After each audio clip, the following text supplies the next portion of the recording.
Hey, how are you doing? Welcome to Miss Tech Hack. What is this video all about? Let's have a preview.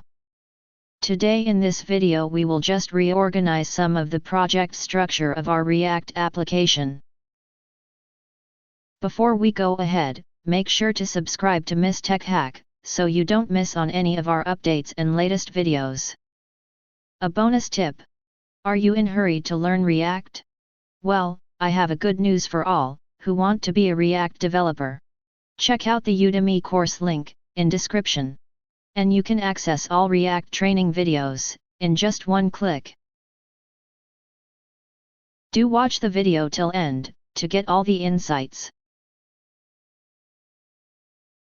So let's get started. As you can see, I have already restructured some of the code. Let's do a walkthrough so you all can also do the same.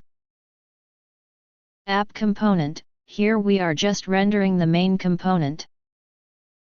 Main component. Here we have the species state and we are rendering the navbar and menu component.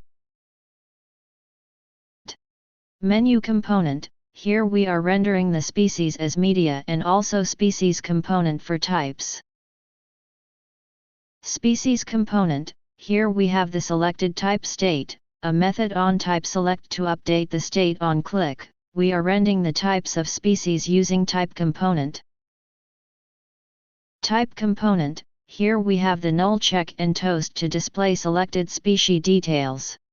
And as you can see, we have the same UI as before after reorganizing the code as well. It has just become more readable and easy to understand. Also, if you notice, I have moved the toast below the species types so we don't have to scroll up every time to see if event handling is working or not. So, we have successfully reorganized the project structure and code of our React application. That's it for this video. I hope you find it useful. For any queries or concerns, write me down in the comments section. Thank you so much. Have a great day.